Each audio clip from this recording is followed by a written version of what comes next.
better. Okay, whenever you are ready. All right, good evening, everyone. I'd like to call this regular meeting of the North Branford Conservation and Inland Wetlands and Watercourses Agency to order. This meeting on Wednesday, September 23rd, 2020, at approximately 6:31 p.m. First, I'd just like to do a roll call of all the members who are here this evening. We have regular members Jerry Fishback, Ashley Joyner, and Frank Bragano. We have Recording Secretary Michelle Pollock, and we have Town Planner, Wetlands Administrator Carrie Duquesne. So the next item on the Hello? would be, Someone trying to join? oh, Yes, we're just going through the opening of the meeting. We'll get, Sorry, that's I was okay. just like, at you. okay, so let's move on to minutes. Number 3, we have minutes from August 12th, 2020 field walk and August 26th, 2020. So first, we'd start with the meeting minutes of August 12th, 2020 field walk. Does anyone have any additions or modifications? If not, we can have a motion to accept if you like. Move to accept the field walk minutes from August 12th, 2020. Do we have a second? I'll second it. All right. All right. Meeting minutes are accepted. Next, we have the minutes from the August 26th, 2020 meeting. And again, any revisions or modifications? Well, Carrie sent out revisions. Carrie's got revisions. Right, I do have revisions that I'll just go through quickly. So this is for, again, August 26th, 2020. On page 5, number 5, the second paragraph, I just changed the wording to say the permit shall be valid as opposed to, I think originally it said effective. If you go to page 7, this is involving 50 Fowler Road. Under discussion, we have where member Joyner was talking about the units, and so I changed this to just say she would like to point out that 50% of the homes are within the 100-foot wetland review area. And also the last sentence of that paragraph, this project will disturb 4 wetlands and Munger Brook, just for clarification. On that one, I want to clarify a point. It's not that 50% of the homes were within the 100, it was 26 of the homes were 50% within. Okay. So point out that 26 50% of the units. 26 of the units were within 50% of the 100-foot. Okay. Because if it was half, it would have been over 50. Because there's 109 units. Okay. All right, then. Thank you. Any other modifications or revisions? Yes, sorry, just a few more. Oh, Yeah, go ahead, Carrie. I'll let you do it, and then I'll point in when I. Okay. The next paragraph on page, the last paragraph on page 7, in his opinion, this is regarding member Fishbach, indicated that once it is complete, there should be no impact at all. The change comes to, in his opinion, the impact near Fowler Road is negligible. I think there was another word that was used. Yeah, negligent. Yes, Yeah, negligent. There you go. Definitely negligent. And then on page 8, the paragraph that starts member Bragano, if you go down, I just took out an extra word of the, and then also there was a sentence that was incomplete. Our town engineer did indicate that the entryway is, and I just struck that because it seemed to add a little bit more confusion. And then stated the sentence saying member Joyner stated that the letter discussed that the entrance be maintained but didn't mention the curve of the road. Okay, so here also Michelle pulled up the original curvature, and that's not mentioned anywhere in here. So that needs to be referenced to the actual document that we pulled up. Okay. Because it was that the entrance, yeah, yep. And then she found the The one with the red pen all So over it. exhibit 20. Okay.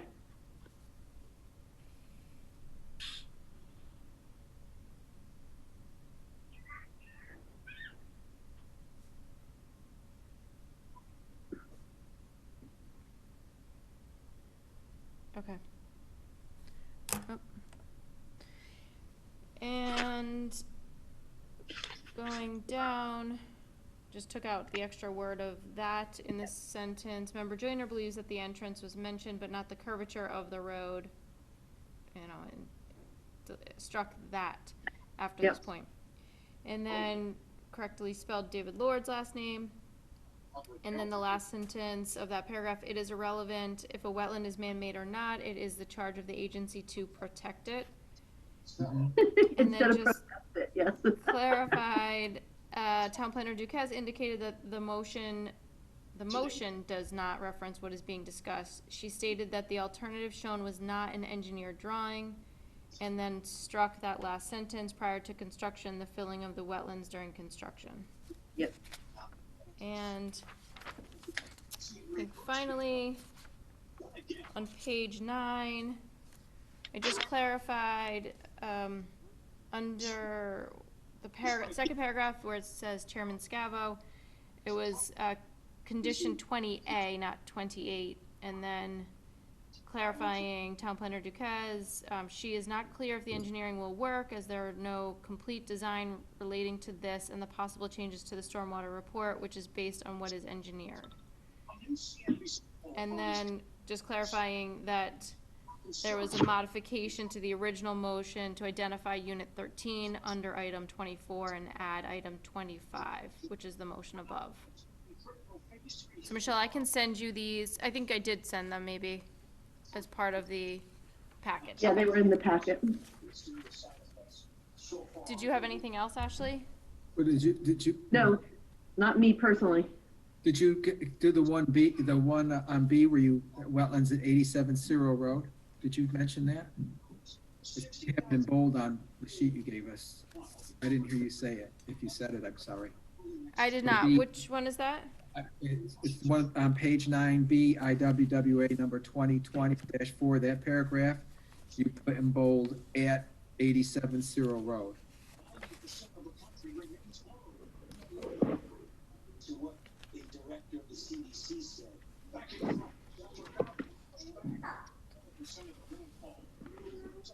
I'm sorry, Frank, point that out one more time. So on the document you sent us with your changes, Yes. item on page 9 on B, IWWA number 2020-4, the second line down, you said within 100 feet of a wetlands at 87 Cyril Road, and you have in bold 87 Cyril Road. Oh, okay, okay. Yeah, but I don't think there's any changes from the other one. Right, yes, I think it was just a leftover. It's in bold because we have the addresses in bold, but thank you. Oh, all right, I didn't catch that, okay. Okay, those were all the changes that I had suggested. Okay, unless anyone has any other revisions or modifications, if someone would like to make a motion to accept those minutes. I'll make a motion to approve the minutes as modified. All right, do we have a second? Second. All right, all in favor? Aye. Minutes are approved. Okay, we're gonna move on to number 4, old business, item A, cease and desist at 1071 Middletown Avenue for illegal filling and dumping of material within the 100-foot upland review area of wetlands, update on application and compliance. So, we have Joe Maneri on the call, so he is the property owner of 1071 Middletown Avenue. So I've asked him to participate and just provide an update on the status. Is everybody? Hello? Yes. Okay, can you guys hear me clear? Yep, we Yes. can hear you. So, I met you guys back, it's been a while. We thought that we were gonna hire an engineer, which we have. He has been retained, here a preliminary plan. I don't think it's final. there is a plan in works. During the time that I met you, there was about 60 to 70% of the yard was cleaned up and debris removed off site. There is stuff still that, during that time we had the hurricane and then the tornado that came through, and we are very overwhelmed with equipment getting there to do so. So one of my comments to Gary on the phone earlier was we need to finish the engineered plan and propose to you guys what our plan is, which we do have a plan to retain that buffer and remove everything there and come up with a planting plan or whatever the plan was that the engineer came up with. To get us, we have work to do. We need to remove the rest of the debris. It's been delayed, being on, but we have every intent to go through and finalize the plan that's getting designed now. Our season is, fall now. Usually the winter months I think is probably best because we'll have the time to do so and the equipment and to get there. But I think in the meantime, we're not bringing anything else in there. We need to propose something to you guys for you guys to approve what we're looking to do to get this all behind us.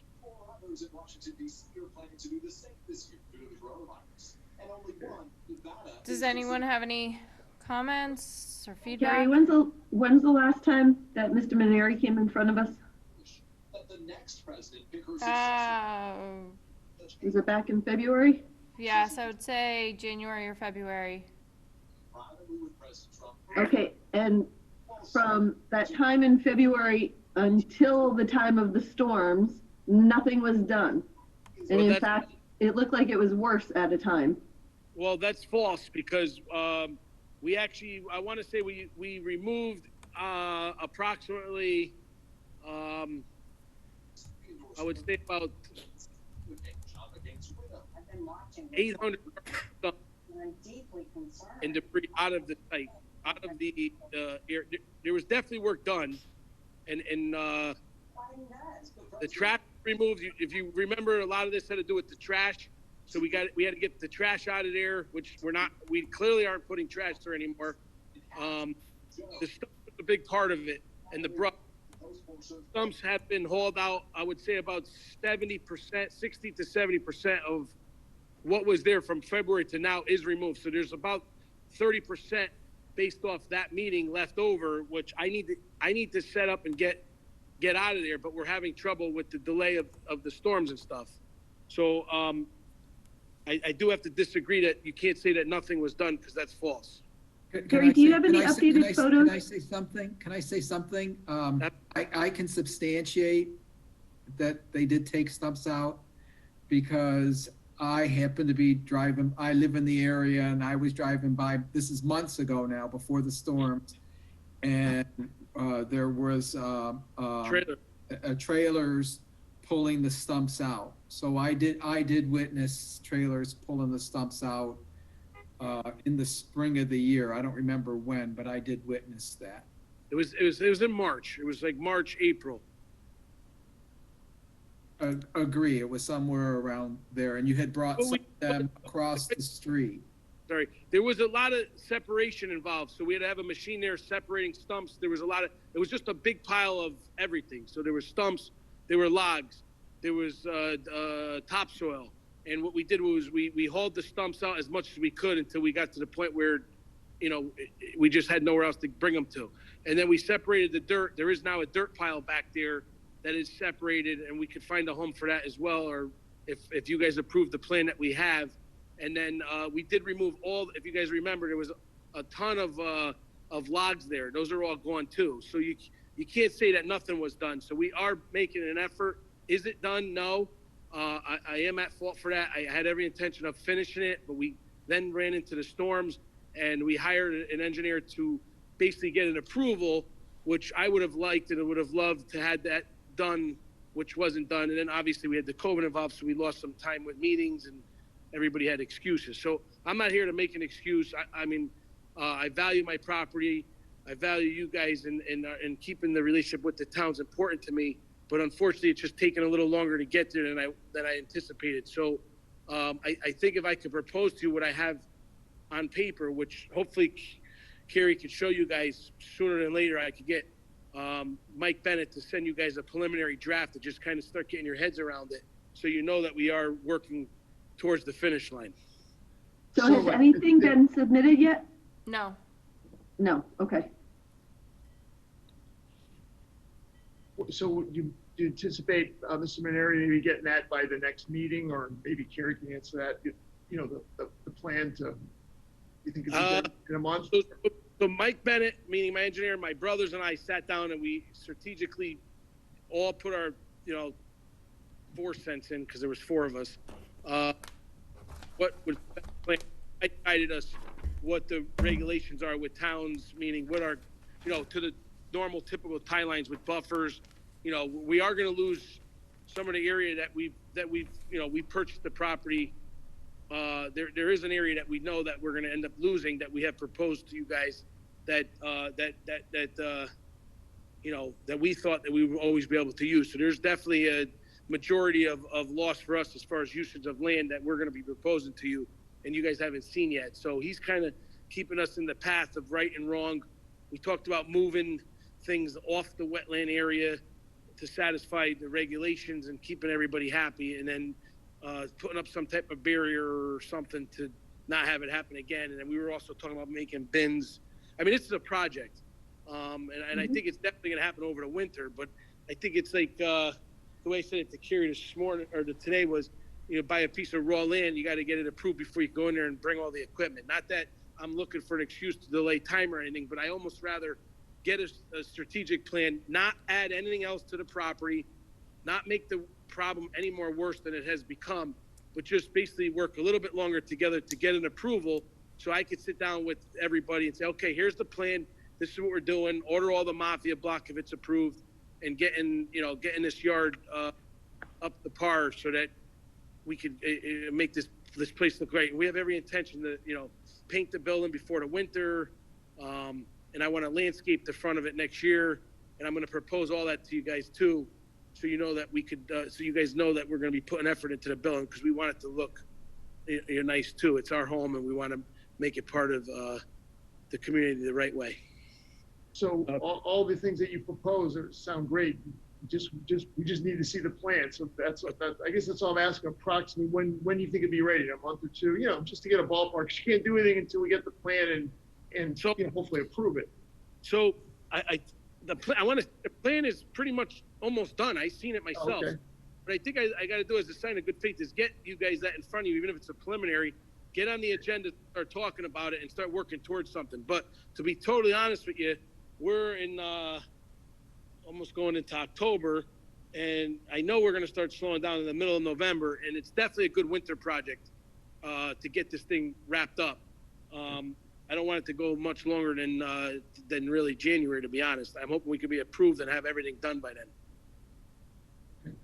But you got my word that we won't be, using this as a dump site anymore. No trash. I mean, maybe we could update you with some photos, or if you guys want to drive by and see. Everything's kind of tightened up and neater and cleaner, and there's definitely been us taking the right steps forward. Has there been a delay? Yes. And I apologize, but it's like totally out of my control right now. So I think getting a plan and an approval is what I'm asking for, please. Mr. Maneri? I also have the state hounding me too over this, so it's not just a town regulation. I have a lot of pressure from the state.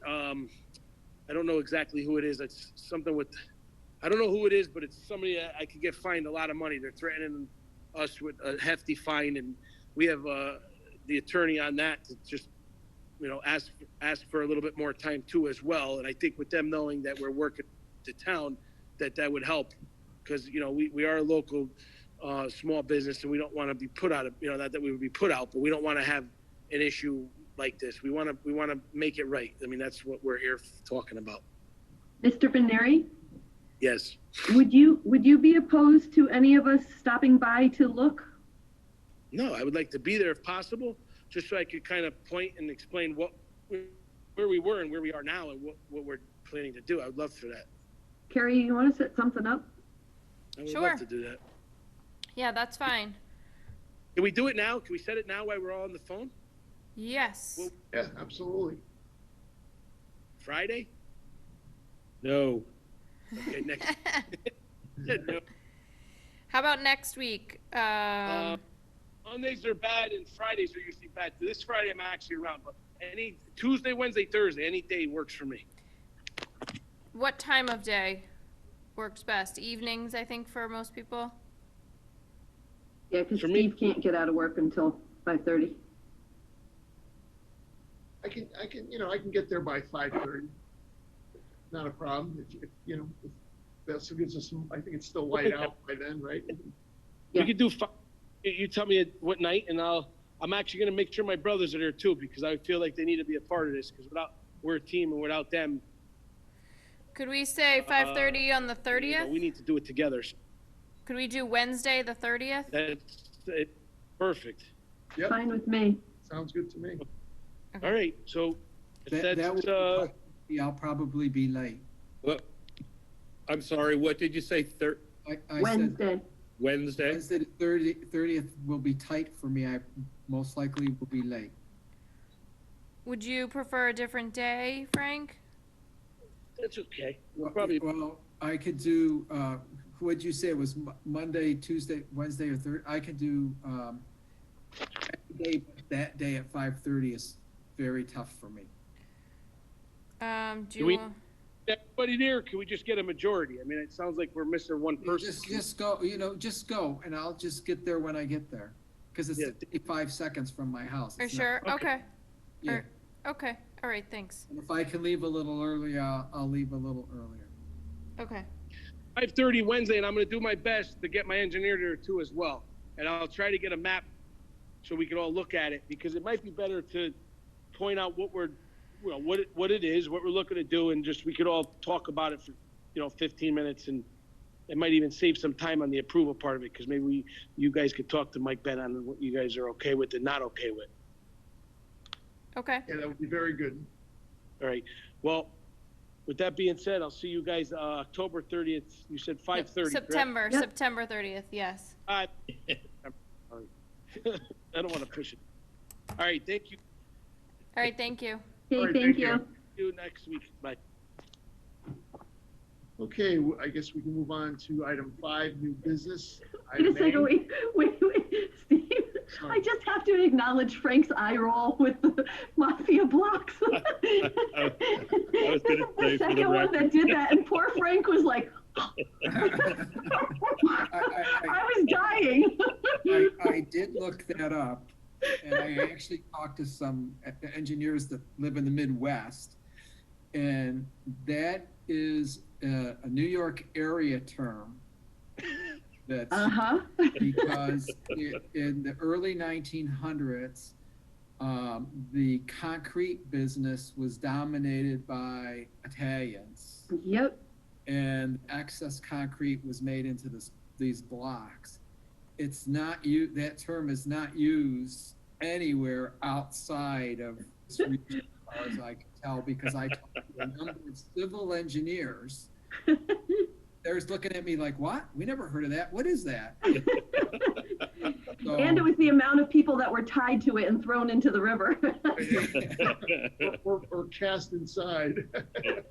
Yeah, well, what are you gonna do? All right, sorry for interrupting the meeting. I No had to problem, just that's acknowledge okay. Frank was like, poor Frank, he was like, oh. I know too. I Very was good to dying. point out. Yeah. All right, so again, I'll move on to item 5, new business, IWWA 2020-8, site plan for work within 200 feet of the Farm River, including excavation, backfilling, grading, paving, and landscape work associated with construction of an accessory storage building at 1437 Middletown Avenue. Owner LJT Enterprises LLC, applicant Thomas J. Lodano. Okay. We have the applicant's representative on, so I'll let Mike Ott speak. Good evening, everybody. Just, We don't know him, do we? Yeah, we don't know you. Looks familiar. no, you have never seen me before at any meeting. You better identify yourself, sir. I don't know. I know. Oh, God. You're an honorary member. Just for the, just for the record, anyway, I'm Mike Ott. I'm a professional engineer and land surveyor with Summerhill Civil Engineers and Artisan, and I'm here on behalf of Tom Lodano, the owner of Aquatic Pool at 1437 Middletown Avenue. I'm sure you all know where his business is, I assume. Just outside the center of Northford. He would like to add an accessory building to his land parcel to be used for storage on the first floor and office space on the second floor. He has offices in the basement of his building, office space that he would like to move to the second floor of the new building. And as I said, the first floor would be all storage. Carrie, do you want me to share my screen? Yes, please, if you don't mind, Yeah. or if you're not Okay. able to, then I can, but I think I just enabled you to share. Okay.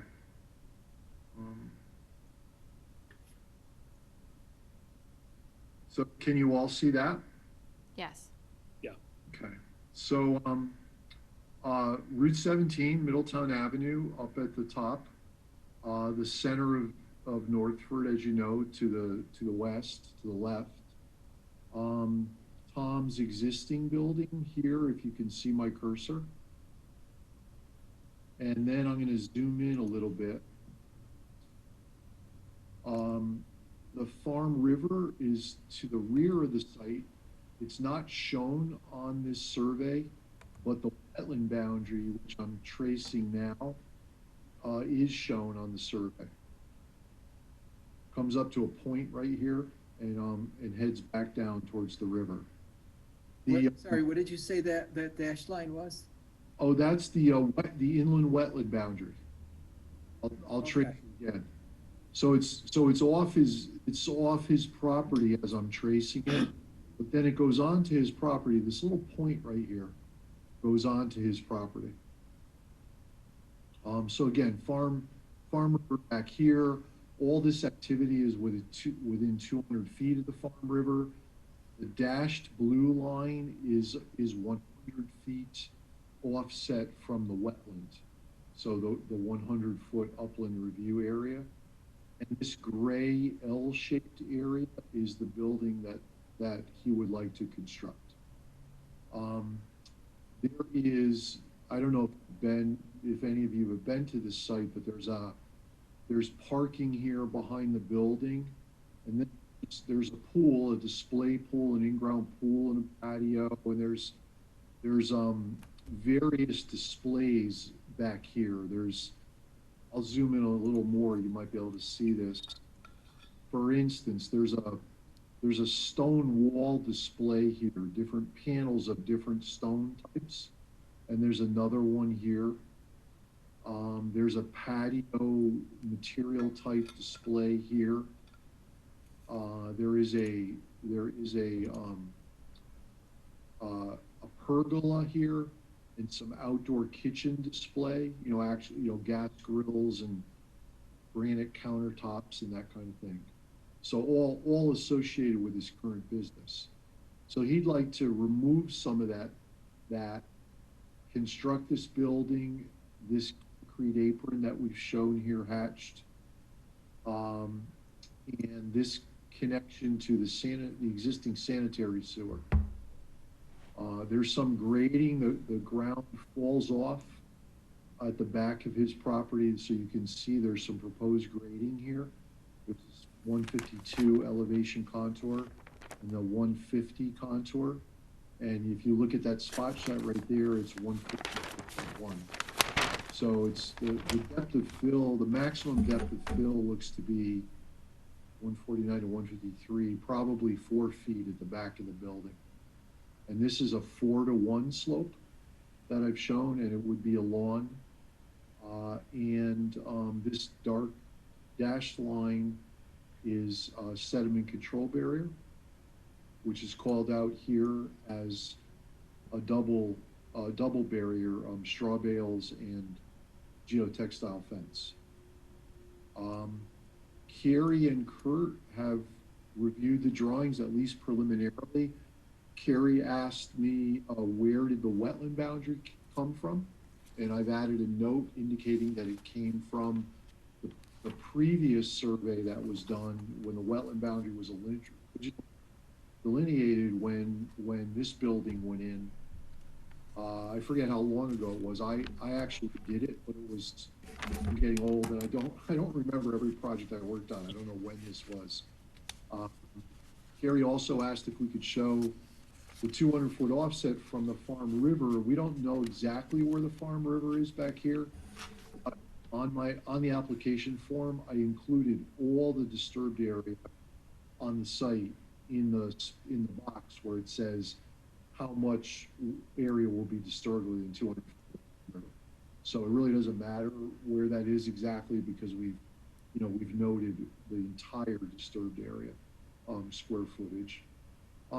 Kurt, the town engineer, Kurt Weiss, provided us with the as-built for the sanitary sewer and asked us to move this connection upstream from the manhole. So it will be about here now where my cursor is. So the work to connect it will actually now be about 30 feet further away from the wetland.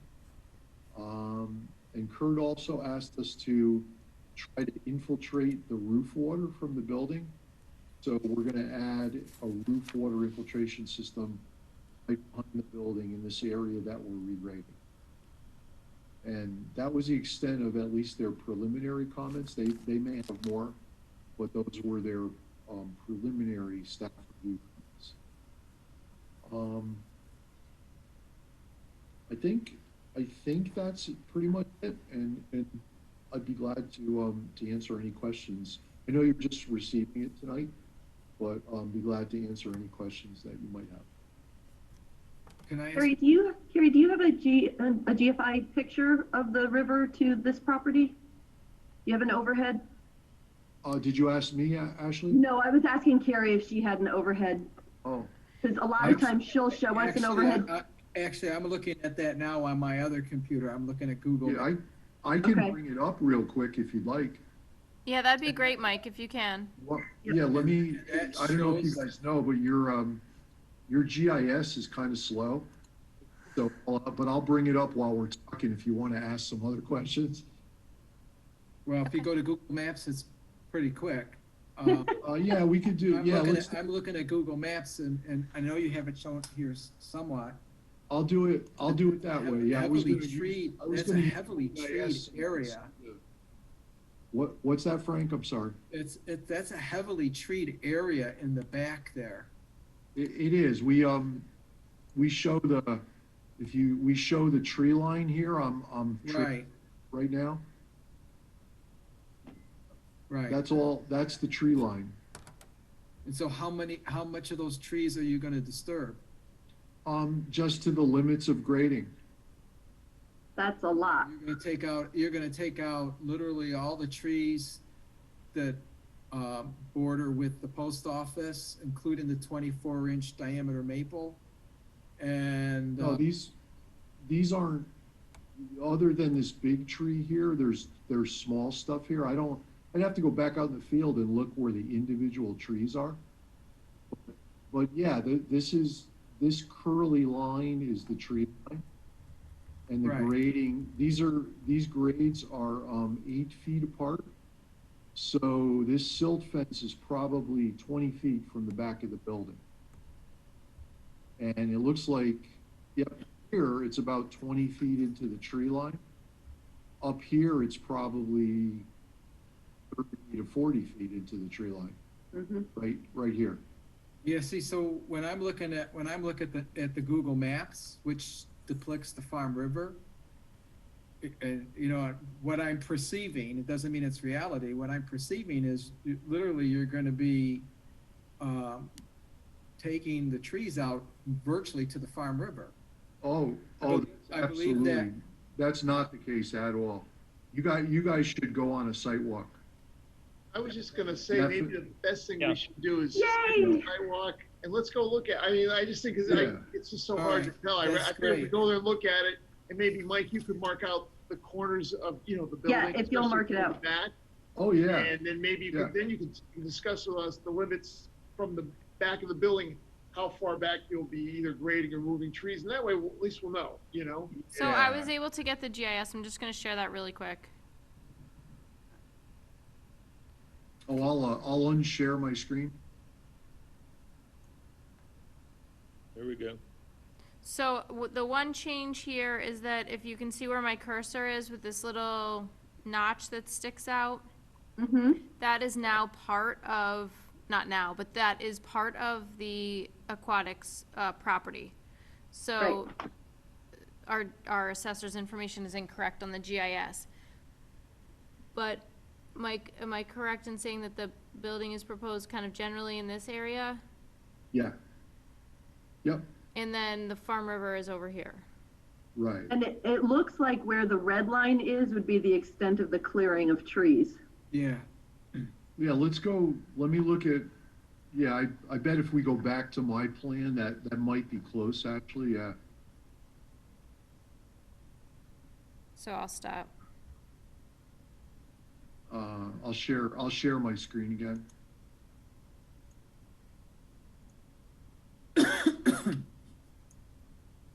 So, yeah, it's hard to, there's not a real good reference, but you can, if you see the wetland boundary, and you see how far it is from the property boundary, the rear boundary, the river is obviously, you know, this side where my cursor is of the wetland boundary. So, Yeah, I don't know if that wetland boundary is accurate anymore from the picture we were just shown from the overhead. it was delineated by a soil scientist and located by a surveyor, actually. It's accurate. Right, but how many years Yeah. ago? It wouldn't matter, actually. It was done within the past 15 years, probably. It wouldn't matter. It was delineated, definitely delineated by a soil scientist and located by survey. It's the same wetland boundary shown on the plans for the original application in the town's files. You can't, Carrie, if you go back to I'll unshare my screen, you can't tell where the wetland boundary is by looking at the town's GIS. If you want to show that again, Carrie. Yeah. Let's see. Do you know, Mike, how many feet away from the Farm River it is? I can measure that here, approximately. Can you all see my screen? Yep. Okay. So let's say, I mean, the closest point may be here to the existing pool, which would be, that's farther than what you're proposing. It's 118 feet. So Carrie, if you go up further on the river and go to, I wish I could show you on my screen, to where the proposed building is, see where next to the pool, where the pergola is? It Yes. then extends on beyond that by another 2.5 times that pergola towards the red line. Can you measure from the Farm River to about, Will you tell me when to stop? stop? 104 feet, it looks like. Yeah. So even though it's outside the wetlands area, or just barely outside the wetlands review, it's within 110 feet of the Farm River itself. That's my only concern. It's within the wetland review area, Ashley. Right. I understand that, but I mean outside of, 200 feet, the 100 foot. I know that the application is before us because it's within the 100-foot upland review. Right. As But, well as 200 feet from the Farm River, yeah. right, but it's less than that. It's within 110 feet of the Farm River. Yeah, oh yeah, yeah. Yep. I think it would be good for you guys to go on a site walk. Yeah. If you haven't been there before. I agree. Yeah, I haven't walked the back, just at the post office getting mail. Yeah. So I guess the best thing to do is just let's set a time, and a date we can go. Would you want to go before the next meeting? Like, actually on the same day as the meeting, or a week before, or 2 weeks before the next meeting? Is there any way that it could be combined with the Wednesday? I think it'd probably get too dark, Jerry, by then. Dark? Yeah. Yeah, because it's dark by 6:30 now. I mean, we could do it before the next meeting. We'll still, Sure. before daylight savings time. I mean, if we can get there by 5:30, right? We still have I'd say a half hour of light at least, Mm-hmm. if that's all right with everyone. Or whatever you guys want to do. I'm flexible. I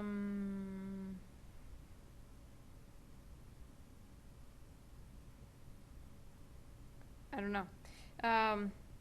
Look at your schedule, Carrie, see what you got. Would you want to do it well, that might be, maybe on the 15th of October?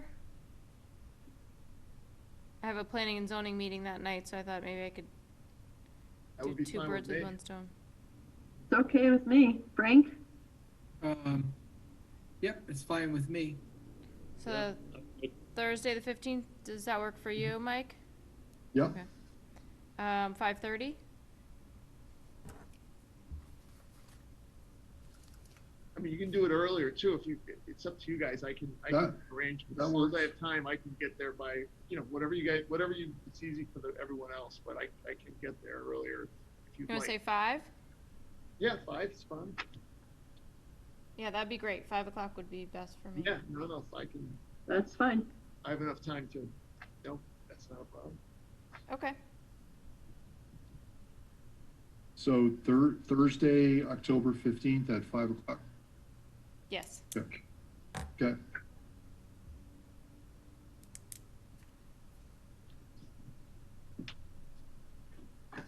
Okay. Okay. Okay. Very good. All right, thank you, guys. Thanks, Mike. We'll see you Yep. then. Thanks. See you then.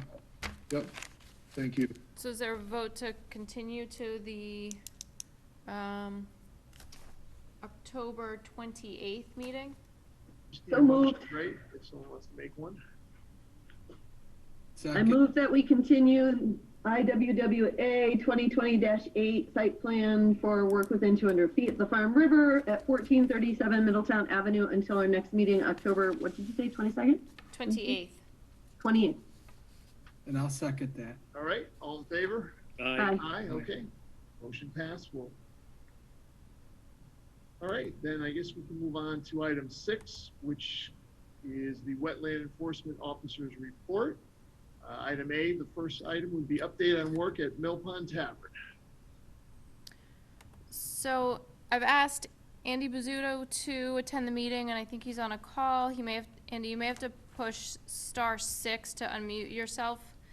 But I've went out to the property. We have scheduled weekly site visits or construction meetings with myself, the town engineer, zoning officer, and building official to just get weekly updates on the project. And if you've driven by there, you've seen that it's coming along. But specifically, I wanted him to kind of talk about the river and the bridge and access to the buildings when the bridge is under construction. Am I up? You're up. You are, Andy.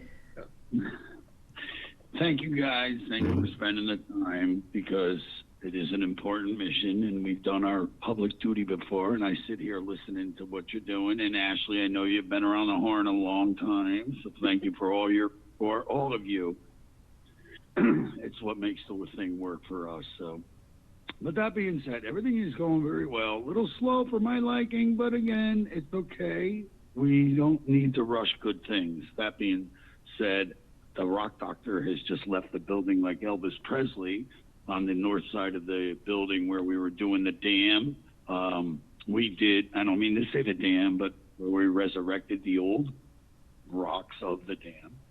We did the restaurant side last year, if you all remember, and we're staged up across this river on the Route 17 side, and he did just finish up mirroring what we did last year on this side. So aesthetically, we're in a great spot, and he is out of the way for the moment.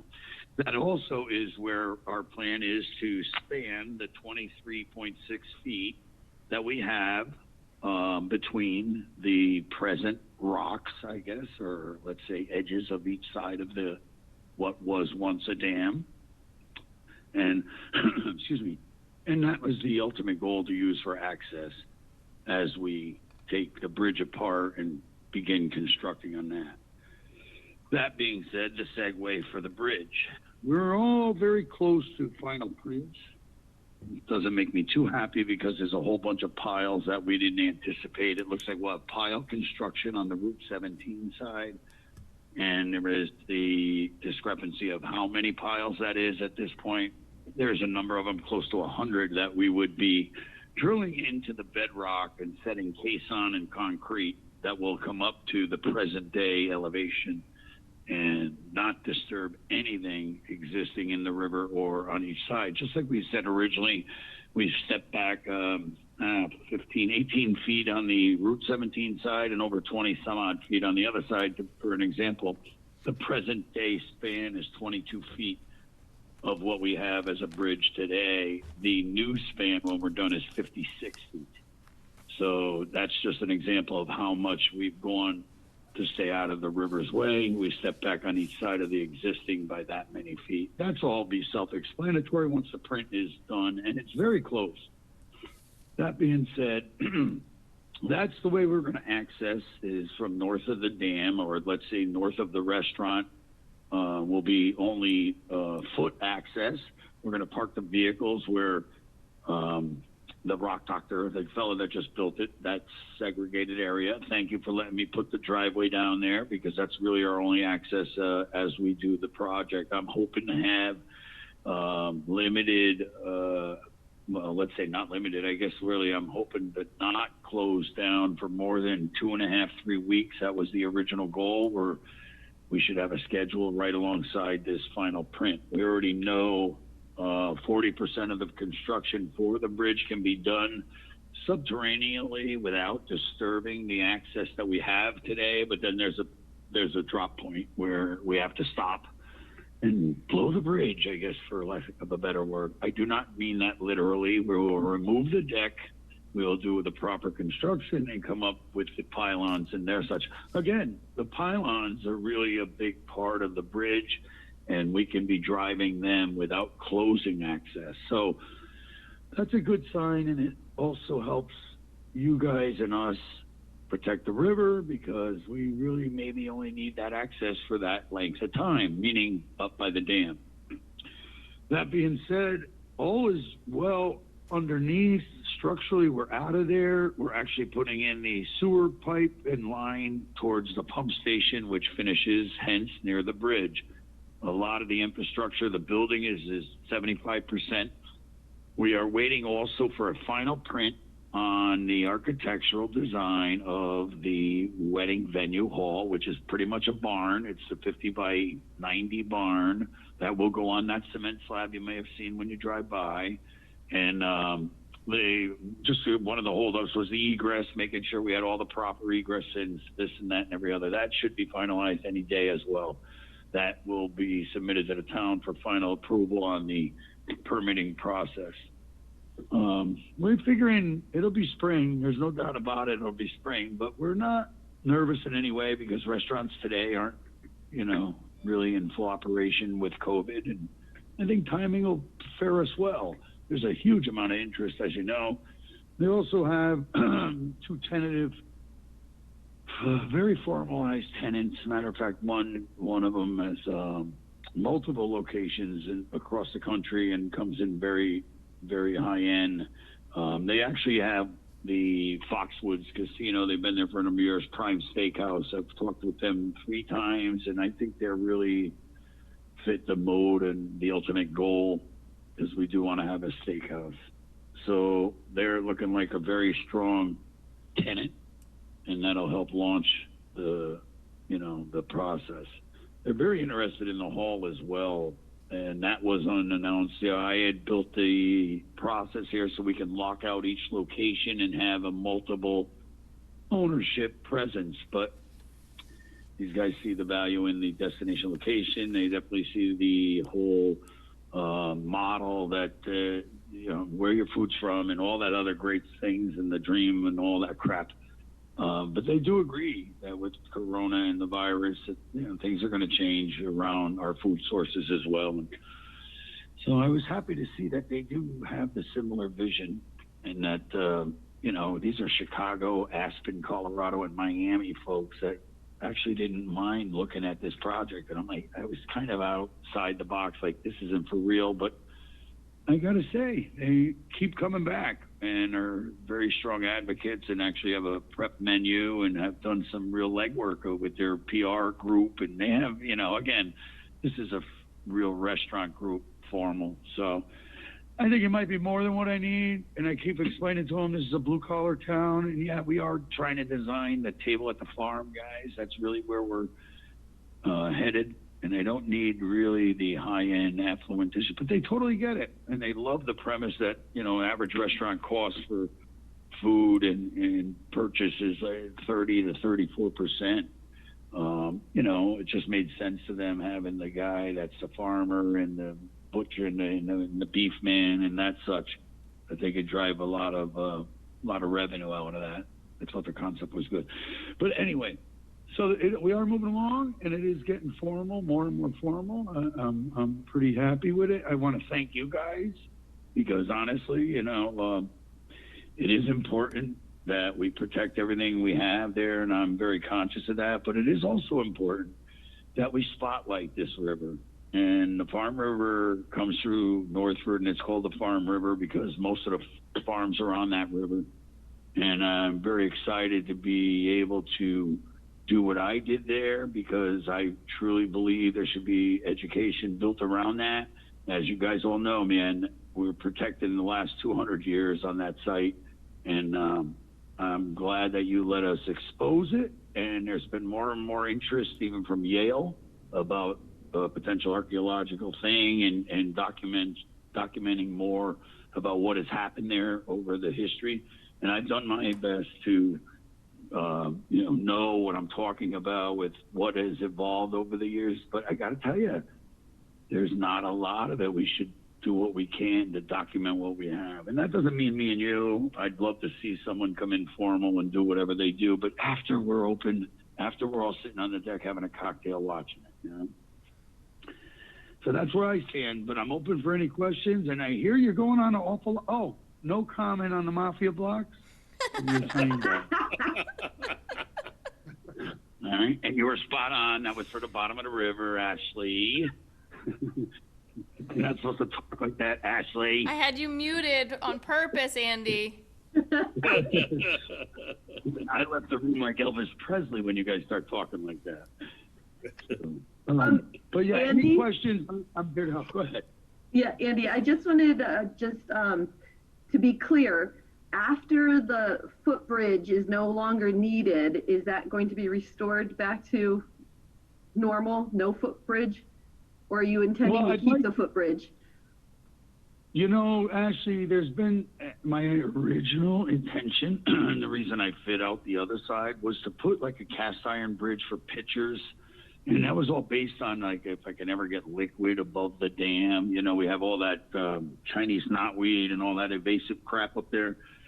And but I won't discard the fact that I wouldn't mind having a crossover bridge for pictures and things like on wedding days and there such. I just think it'd be a really cool additive. I'm not saying that, yes, that's the plan. What I put there will certainly be temporary wood structure versus a wrought iron finished product, right? I would come back to you before that. I know we don't have approval for it yet, and it's only in theory or in design, let's say. And if the bridge comes in a little bit gentle, then I'm all for it. But this bridge could be a real pain in my ass in plain English. We'll get there. We're going to get there no matter what. So, but yes, the intention is to put the one up and use it for our foot crossing.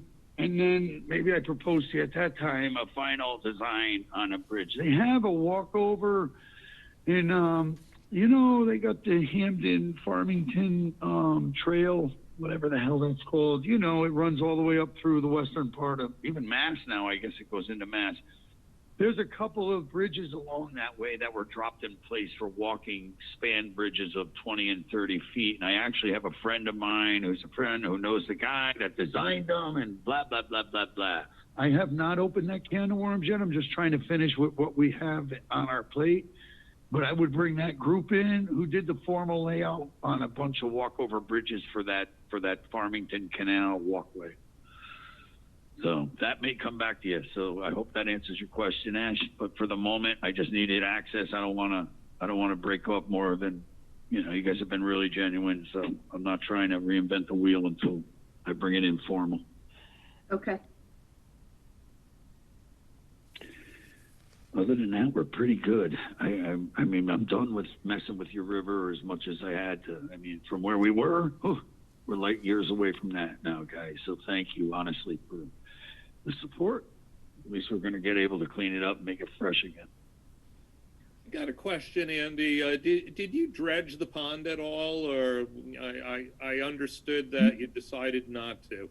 Is that correct? Well, it really, as I removed the dunnage that I was sitting on so long in there, believe it or not, it chocolated the water. A lot of it dissipated. And honest to God, we are only 8 inches off bedrock there. We have about a foot of water or two. It got real low, the whole fish thing. Okay. And there's not, I'd have to blast. So the only alternative is to bring up the elevation again to have it what it was. And I put a couple rocks back in place just for now, but it's okay. We're going to work through the fish thing with Mr. Fish. Great. All right. Thank you. No, it looks good though. I thank you for that, and I appreciate the opportunity. But I would like to save that favor. I asked the chief, just so you know, I have another ball turning. Actually, I mentioned the invasives above the dam.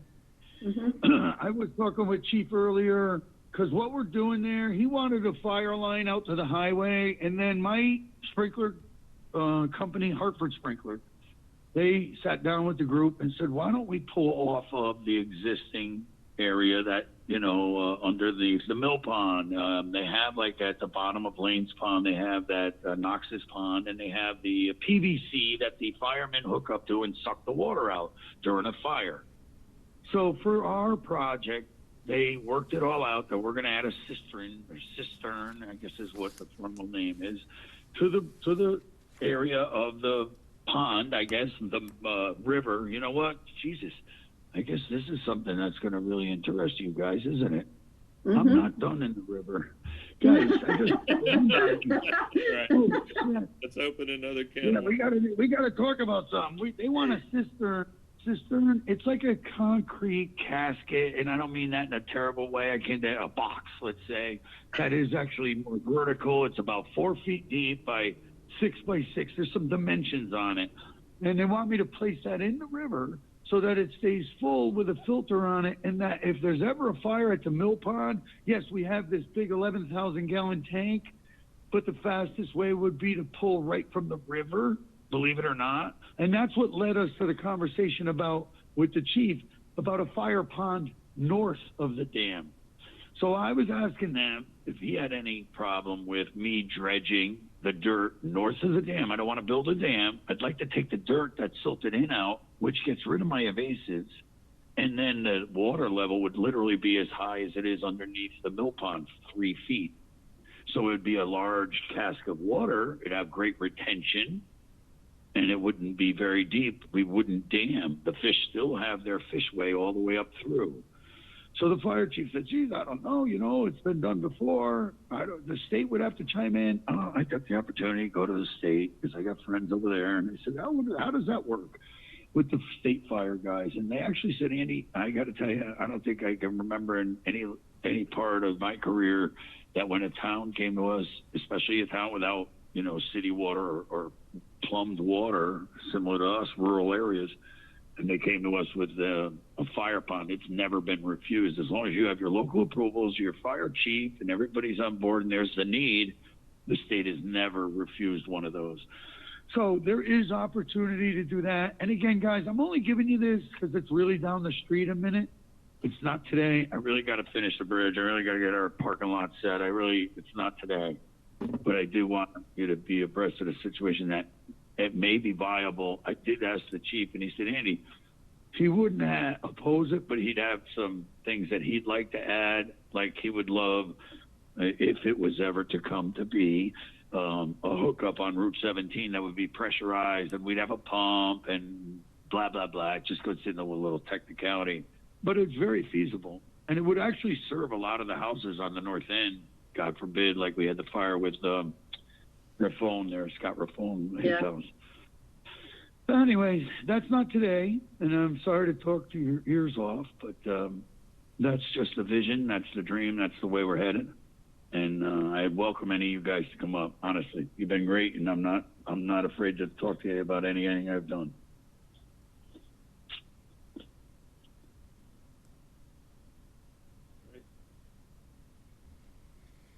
Any other questions?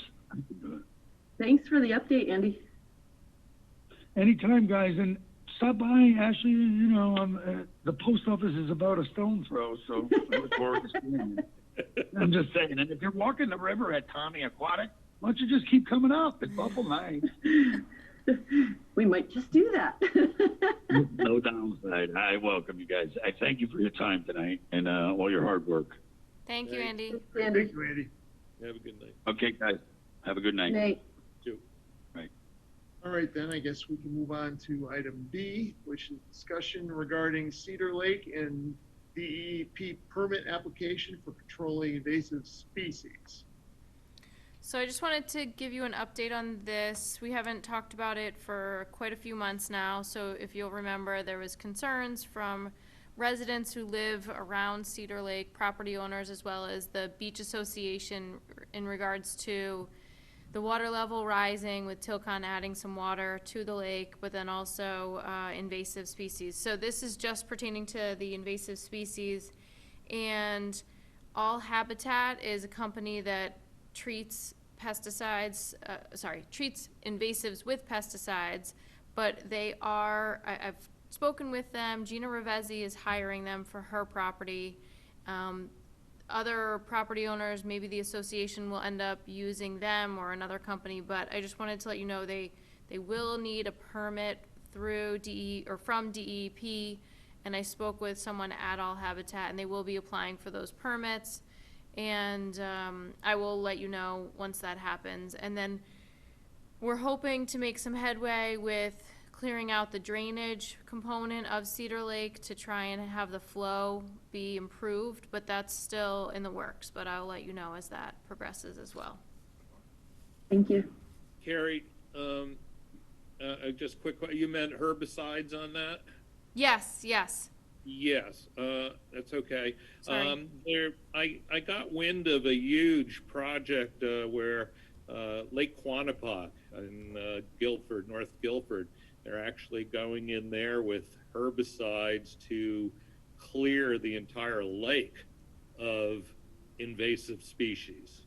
Huh. DEP determined it was the best way to do it, and then all that water continues on from Quannapock down through, I believe it goes into the East River or something like that, and into Long Island Sound.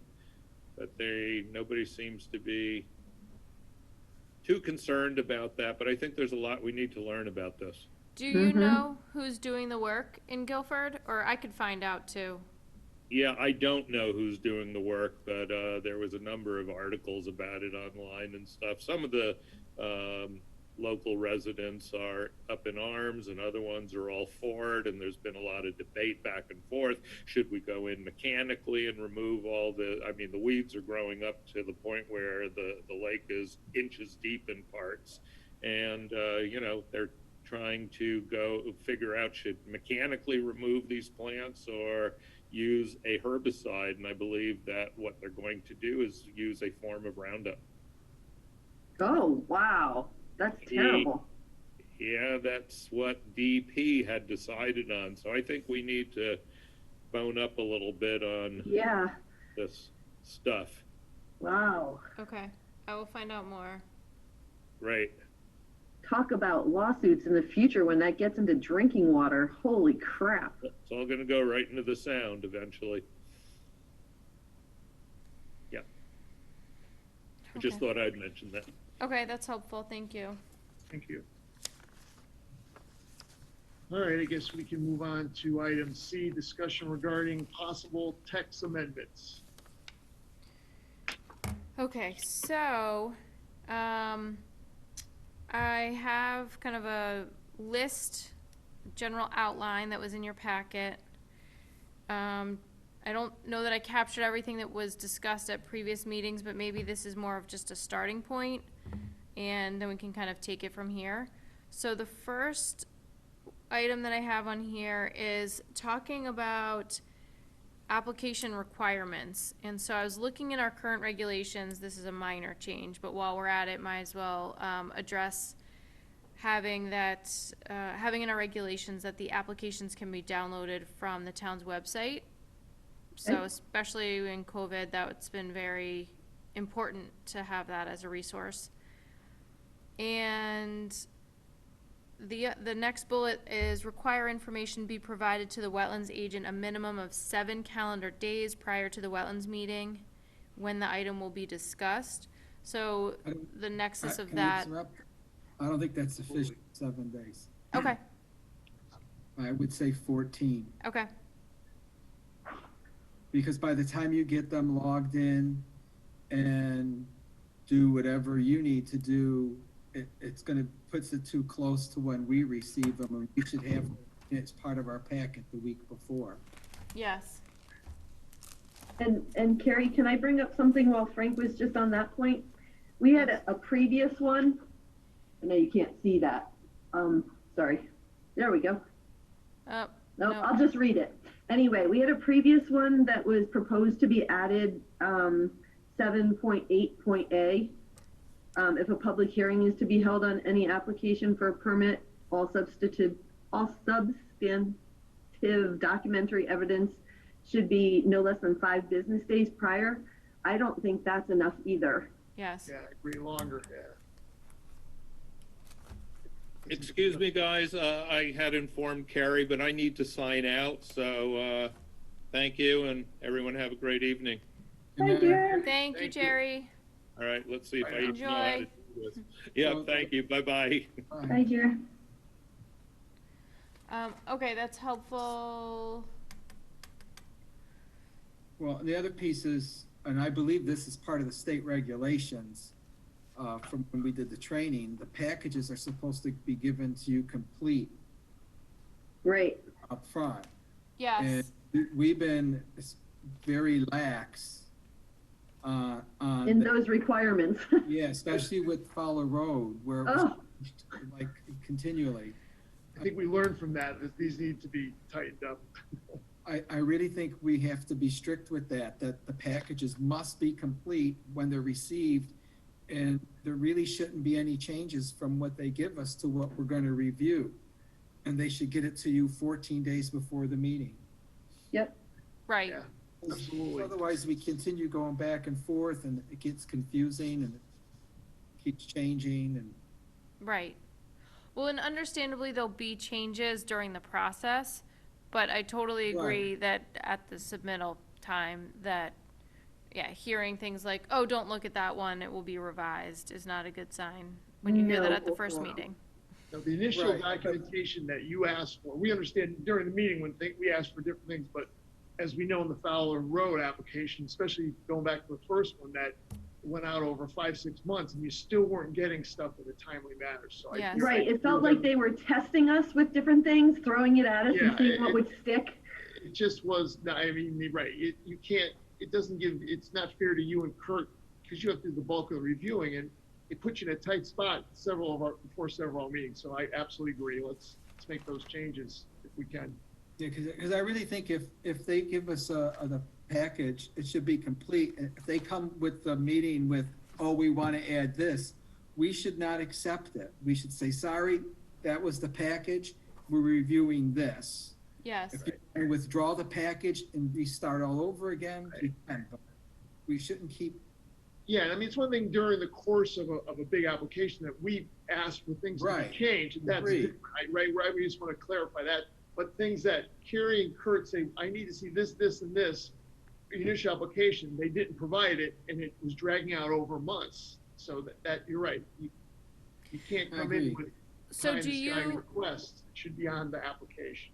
do you feel that the text amendment, and I can work to kind of tighten this up a little bit more, but the one that I had included on as this bullet point, requiring information be provided a minimum of, if we change that to 14 calendar days. Yes. Yes. So if we combine that one with the one that Ashley was referencing, Mm-hmm. so we just We do can take 'em one, both, right? and we can include it in the section of the regulation that speaks to the number of copies of the application and when it's submitted? Okay. Yep. Yeah, that makes sense. Makes it very easy to understand, I would think, by an applicant. And Ashley, that the package has to be complete, yep. Yes. okay. So I think I may draft that, and then I'll run it by you, Ashley, if that's okay, before the next meeting? That's fine. Okay. So then the next bullet speaks to a complex application and the fee associated with that. So one of the things that we've talked about is if when we have a complex application, something that's very, large and detailed, like 50 Fowler Road again, could we require that the applicant hire and pay for a reviewer or a third-party review? And so in our regulations, we do have it identified as a fee for complex applications. And I just wonder if, this is where I may look to maybe the town attorney just to see if we need to add anything else. But I think it's just a matter of us identifying maybe early in the process. What's considered complicated? Yes. Right. But Where is that one, Carrie? I don't see So it. that is under, I think it's page 29 of the regulations, extra assessments. Oh, extra assessments, okay. In the So event they that could be- additional expenses, including but not limited to the hiring of outside consultants, experts, or legal advisors are incurred in processing of applications or for ensuring compliance by the applicant, permittee, or violator, an additional fee may be assessed by the town to cover said costs. Okay, so what's our cutoff? What's our determination of complex then? I don't know, and maybe I'll ask should I ask the attorney to find out if we even need to clarify what Yes. that cutoff is? Well, just so in case if we make a determination, like Ashley said, we just want to know, if it's appropriate and can be defended, in court, if it goes to court. So maybe that's just ask the town attorney to see what he says. Yeah, at least give us a minimum so that we can work from that. Right. And when you say minimum, are you looking at, say, like a minimum disturbance of Yeah. X amount of wetlands, or? Or within the upland review zone? I don't know. See, that's what I'm asking. Maybe we can do a little research. I mean, like maybe a couple local towns or anything, maybe just see what they, because that usually gets some good information. Would that be okay, Carrie? And then Sure. come back and report to us the next meeting on that particular one. It might be helpful just to know what, other people interpret and how they look at it. That would be Because I'm looking at the page before, page 28, and looking at the different regulated activities, and over 40,000 square feet for a residence is probably a complex issue. Well, more than 50,000 for a commercial is probably a complex issue. But I'd like to know what the lawyers or other towns might consider are complex. Okay. Okay, that's great. And kind of moving on, planting requirements and how to incorporate the pollinator pathways. So this I love the idea. I'm just not sure how we include it, and if we include it as a recommendation, if we include it as a requirement. I'm wondering how we enforce something like this. Well, my first thing would be great if we could get a list of, because it's a great thing. We've been trying to do it in our own yard, actually. My wife's planting a lot of stuff because we have tons of these, and it's great to see them. But maybe a list of appropriate plantings that would be good for, Connecticut or Southern New England. Yes. And then if we had that list, then we could pull that list out, like when projects come in and say, look, maybe it'd be appropriate to say, maybe some of these could be incorporated. Right. Anything that flowers. Right. Well, and definitely we have to include milkweed. Yes, milkweed, please. And there are milkweed species that grow in wetlands. Yep. Yeah. So, and that's when I sent my note out about, I was glad to see this note that you were going to talk about this morning, that we missed this.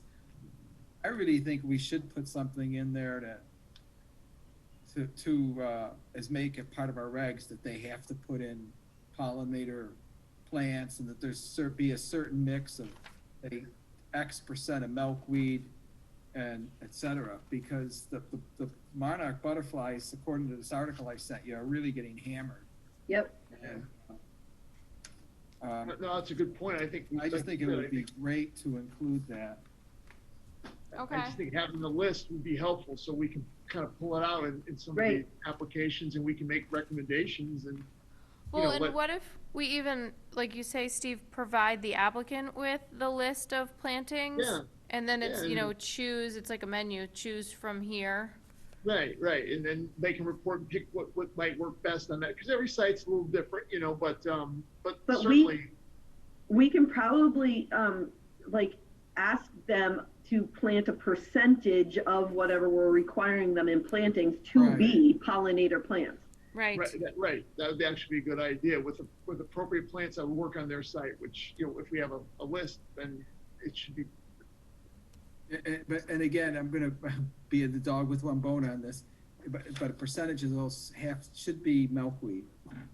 Yeah, well, that should be on the Oh, list. yeah.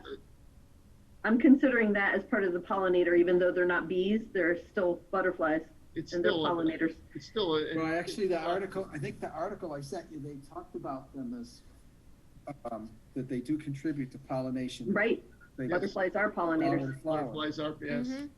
So they're all part of the same, you can include that. Butterflies, bees, any other insect that was considered a pollinator. I mean, Okay. all of these poor insects and small species that are getting wiped out. That's why the trees that they want to take down at the back of this site that we just heard about today, I'm concerned because, like I said, Frank and I attended that Farm River Watershed project, and they now want us to protect all the trees within a certain distance of the Farm River too. And how do we now say, no, you can't build here because we have to protect the trees that are here? Mm-hmm. Right. Well, and site walks and looking at canopy cover will be helpful for that. Yep. Okay, so I'll I'm gonna look more closely I'm at sorry, that. I'm just gonna read a quote from that article I sent you. It says, pollinator habitat is essentially about the plants and the ecosystem they support. Native plants support a high diversity of insects, which feed birds, which feed the other wildlife. It's all about the ecosystem. So monarch habitat is wildlife habitat as opposed to lawns or monoculture crops. So, I mean, I do think the milkweed definitely should be part of it. Absolutely, can definitely be on the list. Okay. And the next item, the ability to fine or leverage fines for violations. So I've looked at some other towns' regulations, and the towns that are able to leverage fines have it in their town ordinance or code. So we do not. So I think that this is a bigger conversation that we should continue to have, but I believe that the town council would need to weigh in on this. It's not something that just the Wetlands Agency can implement on our own. I was gonna say, maybe I'm that gonna would be get a run little- by our town attorney, see what. Sure. how we do Our that. town attorney said a blight at the meeting I was at, said the blight ordinance was the most forceful ordinance that a town could have. That was a year ago, and nothing's happened. Mm-hmm. Tom Hagerty had an operation, and it was, well, when Tom Hagerty comes back, it's gonna go on the agenda, and it's never happened. So I'm very skeptical that this will go through. Mm-hmm. They won't do a blight ordinance, they're not gonna do this, and there's gonna be legal fees associated with putting fines on property. It's not gonna be a matter of us saying there should be fines. I mean, Right, would that require a town I charter think change? the blight ordinance, I'm very pro the blight ordinance, and I really think that needs to be, if we're gonna do this, that needs to be brought up again and pushed through. But I think, right, and I think the blight issue is a separate issue than I get your I do too. point, that there's like a It is, parallel. but it's both about, but they're parallel, because they're both about giving fines, they're both about using attorneys, they're both about going to court, potentially. Mm-hmm. So, Carrie, do we know if an ordinance can just be added or changed, or does the town charter have to change? That I don't know. I Okay. will, I will thought it was an ask. ordinance. I thought with the blight, it was just the ordinance. The town attorney then- can at least then answer maybe- that question. If the blight is just an ordinance change and not a town charter change, can we ask about an ordinance for us as well, so that we can enforce wetland violations? Mm-hmm. We need something with teeth. We have no teeth. We can say as many times as we like, and we can slap hands after, and that's why so many people do, and then come to us and say, oh, sorry, I didn't know, and we have nothing to do afterwards, you know? I know, and I mean, not to be kind of total Debbie Downer, but with zoning, the same is true. And I don't know, I have to be honest, like, I don't know that a blight ordinance would handle that, but with zoning, it's the same thing. I mean, we always say the rules are for people who will follow them, and otherwise, it's just, people they don't care. It's just hounding them, and the follow-up, you know, just constantly calling, emailing to get them to respond. Yep. Even then, it's not guaranteed, because they may just, you know, say, okay, yeah, I'll be at the meeting, and then attend, but then they still don't follow up. So Well, I don't have a great answer for it, but I think we I'm just sorry, I was gonna say continue a to good pursue it. example is the cease and desist we have tonight. Yeah, We could have put teeth on that and said every day after this, you're in violation and you're gonna have to pay $100 a day. There might have been action. Well, although, sorry, I'm sorry. DEP sent him a letter threatening to fine him $20,000 a day. And so I followed up after our last wetlands meeting, you know, I think I had mentioned to you, I'm gonna follow back up with them, and so I asked them, I said, can you follow through with this? And they said, well, no, our process is that we send out a notice of violation, and then we follow up with them again, and we check in, and there's a process, so even they don't Don't wanna follow deal with it. through. And nuclear that the response. same happened with, They don't want to do it. you know, other properties in town on the zoning side. I think that Tom Hogarty spoke with someone, and the quote was, there's no debtor's prison. So like, Yep. people can rack up all of the fines and fees and debt that the state wants to throw at them, but the state, or maybe even the town in this case, won't ever really collect the money. that's why we really need the power to, you know, put liens on properties. True. Right. Yes, So, we I may mean, not be able to collect right away, but we will collect it sometime.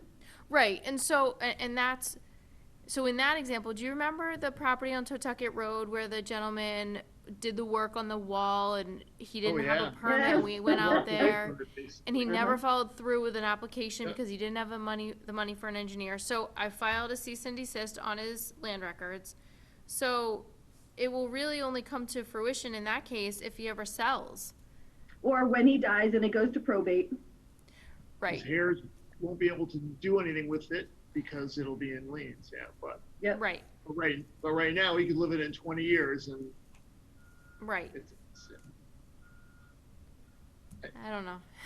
I know. it's No hard, good no, answer, we there's just keep, there's no. But that's why, should we start working on an ordinance of our own written that we write, and we talk to an attorney about how to write it in legalese and then present it to the town council for approval?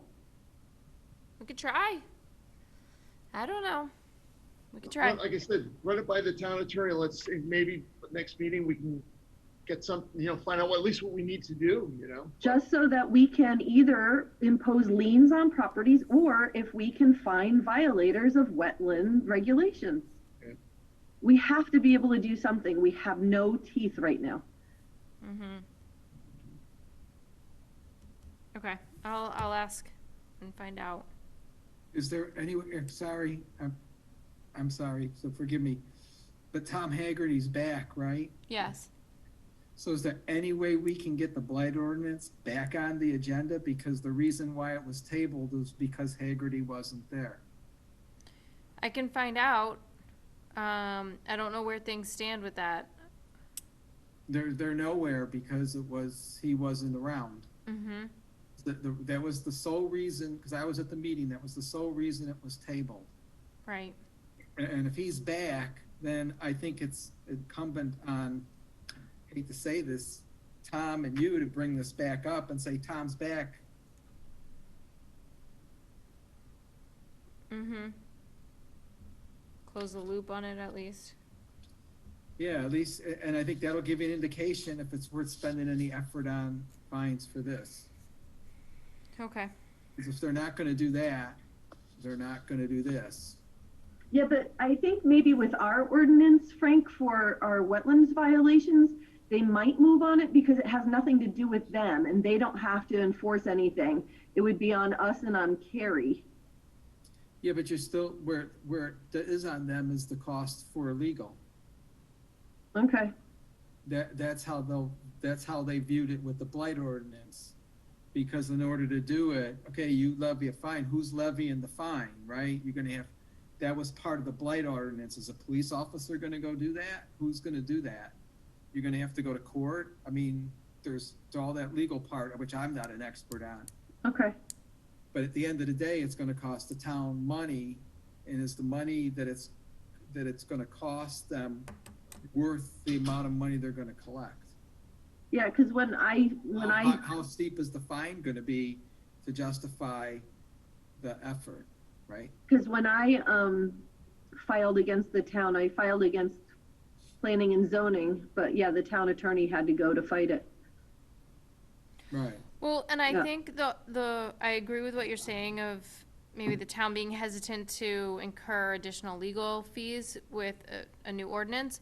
But I think the one difference between blight and wetlands violations is that wetlands violations are more clear in the sense of either you're in the wetlands or you're in the upland review area or you're 200 feet from the river or you're not, as opposed to blight where, well, blight to me may be different than it is to you. Mm-hmm. Yeah, but it's not, we shouldn't be debating it tonight, but I agree with what you're saying. The concept, yeah. Okay. Yeah. So, all right, so more to come on that. And then the last thing I have on my bullet, anyway, my list is the requirement for purchase and installation of wetland markers. So I Yes. looked at, I'm not sure where we should have this. So one thought is to have it just in the section, I think it's page 29 again, about fees.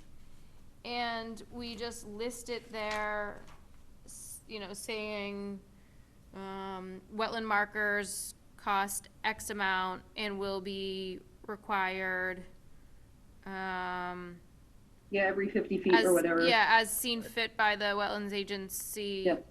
Every 50 feet. But I don't know the best spot for that. But that may be easy to just put it in there as a fee and then we note it as a condition. Yeah, I think under the fees it goes well. Because the applicant's gonna pay for it, so that's probably the place to put it. I agree, Yep. Right, and then we could have something in the regulations saying that fee would be due prior to receiving permit or something like that. Yep. Very good. I think that's the best place to put it.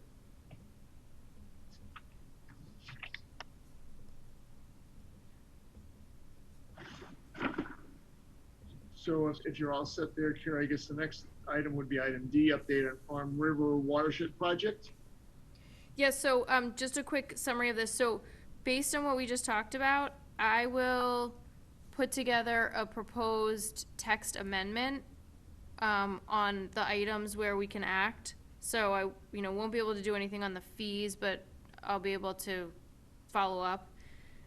So I'll pull together information and then have a draft for the next meeting. And then the process from there would be that we have to have a public hearing. So advertise twice first and then hold a public hearing about the text amendment and then have them be implemented. So we're looking, I don't know, maybe December, Yeah, implemented beginning of the year, effective beginning of the year-ish. okay. Okay. So then the update on the Farm River Watershed project, so that's moving forward. There's been stream walks that have been going on. Greg Sharp and I walked a section of the Farm River, which was great. It was very interesting. We walked from Reed's Gap Road to White Hollow, so it was just under a mile long. There were just the end was kind of choked out, so we're gonna look at that a little bit more tomorrow. But I think the project's going along well, very well. We had a subcommittee meeting talking about outreach and the best way to educate residents and children and everyone in the towns that are within the watershed about this project. So that's ongoing. Didn't you do a cleanup too? Yes, there was a cleanup. Was it last weekend? Yeah. Did you go to that? No, because my daughter was home from college. Right, I think it was based, was it in East Haven, I think? Right? I think it was East Haven or Branford, but anyway, it was within the watershed. So that's the information I have on that. If anyone's interested in doing any more stream walks, I think there may be a few more sections available, so they could reach out to me, and I'll just keep you updated as the project continues. E for applications approved by the duly authorized agent. I actually have one other item to add under that came in that I wanted to show you as well. If I could just have a motion to add that. It's for a site plan at 175 Foxen Road. I move to add Motion? the site plan at 175 Foxen Road to the agenda. Second, Okay, all in favor? Aye. aye. Okay. It's added. So first we'll do 36 Hilah. Sorry, let me just get my screen ready.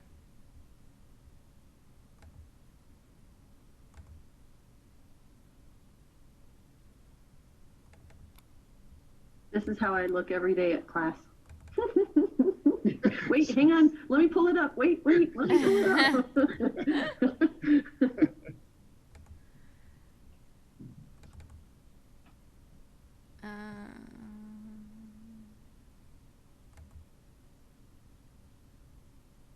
The kids even had to teach me something today. So I'm like, okay, show me. Oh, no, go back here, Mr. Okay. That's what I need.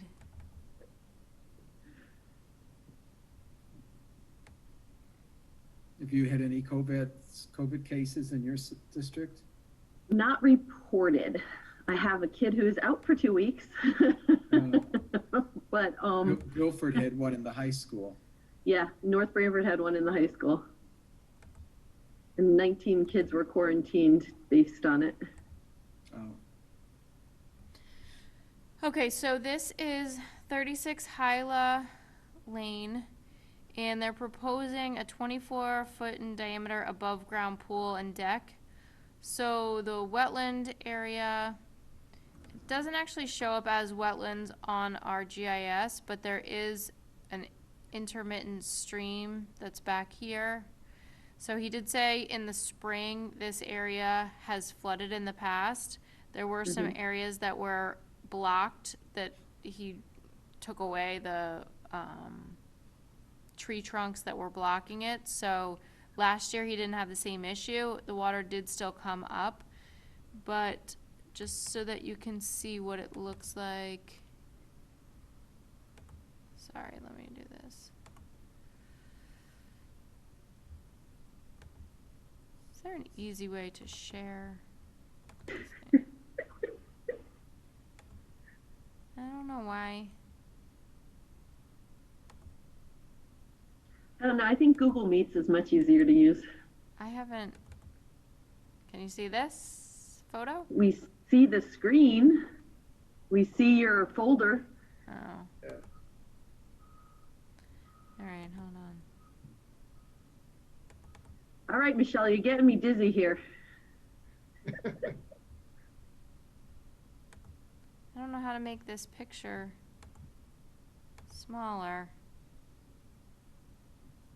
Uh-oh.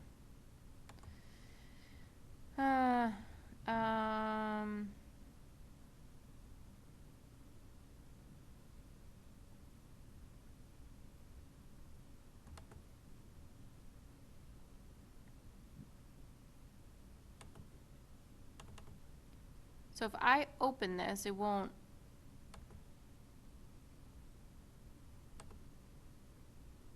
See a picture at the bottom of the screen. I don't know if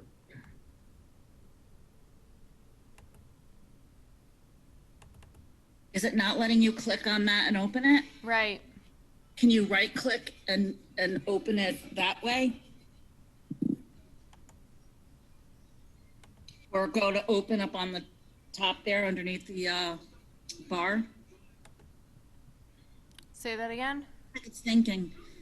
Yeah, right under there, right under it, it says new folder, burn, print, and then open. Next to organize, would that work? It looks like it's thinking. Mm-hmm. Oh, you know what? I wonder if it's, you have a program available to open that, right? Mm-hmm. Yeah, I can see it, That but, should- and Oh, you can, it's strange because oh, I down, can't, is it this with the JPEG down in the bottom? yeah, yeah, Is that what it is? Okay, but it won't let you open that either. right. Well, hold on. I can see it. It's a pretty yard. Yeah, I was gonna say, it's small, but we can It's see flat. it.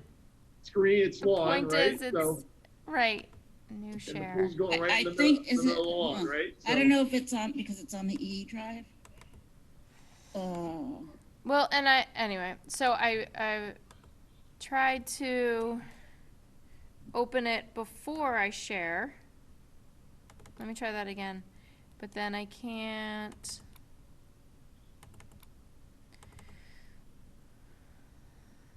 Then it takes up my whole screen. Don't worry about it. What is it you're just Okay, trying? the point is that he just wants to install a 24-foot in diameter above ground pool. I have no issue with it. And Right so on that lawn, right? It looks it's like. on the lawn Right. and How big is the deck that he wants to build around it? the deck would go out, I don't know the exact dimensions, but Closer towards the house or closer towards the wetlands? I believe it's around the entire perimeter, Wow. let's say, yeah. He hasn't submitted the exact layout of that. Again, it's a flat lawn and this is dry this time of year. It does get wet. This would be above ground. Let's be happy that he made the application. Yeah. Yes. I think, Carrie, I think you just use your judgment. I think it's fine. Okay. Yeah. Looks like Alright. it'd be flat, right? There's no excavation, so they're just gonna plop it on there. It's not a Correct. big Do we, deal, Right. really. Carrie, do we know where this intermittent stream drains to? It may, I think it links up with the Farm River. So then maybe just say, don't drain the pool, towards the stream. Right, right. Okay. Perfect. The less chlorine, the better in our streams and waterways. You can actually get from aquatic, like if you have to empty your pool, a neutralizer for the chlorine Right. and using it, so that way, I mean, you don't like to drain any water anyway, but at least if you kill the chlorine, it's not as, Right. Or do the But- salt But water. if that's included, that's a good thing. right, I agree. Okay, thank you. So that's that one, and then the next one is 175 Foxen Road.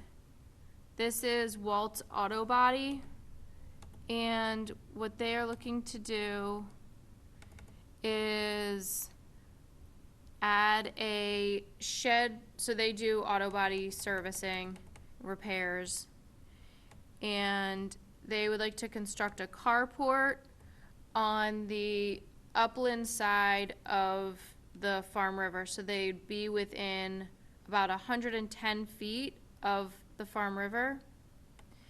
And I felt like this was something that I can review, but I wanted to ask you all. So the carport would be 30 by 40 feet, and there would be an associated concrete pad. I'll show you the location. Carrie, would this be clearing anything, or is it already cleared? It's already cleared. So this is not the best sketch, but I have another sketch. So here's Route 80. So this is, the top of the paper is heading towards East Haven. This is where they redid the bridge last year, or was that even 2 years ago? This is an existing building, and there's a GIS image that will clear this up for you. So it's on where all the cars are, that side. Oh, I see. Yeah. You're right. It's not on the river side. It's on the other side of the building. Okay. Yeah, I Correct. have no problem with that. Gotcha. Yeah, no problem. Okay, all right. So because it was within 200 feet, I asked for him to complete an application, but I thought it was something that I could review, but I wanted to get your eyes on it first. Yep. Okay. Thank you. All right, so no issue there. And I'll just also get input from the Regional Water Authority, making sure that obviously he has proper storage of chemicals and doesn't drain anything towards the river, or obviously into the river. Yep. Okay, excellent, thank you. I like Michelle's graphic. Yeah. Michelle disappeared. Yeah. Okay, thank you. Thank you. All right, I guess. Video only. I'm still here.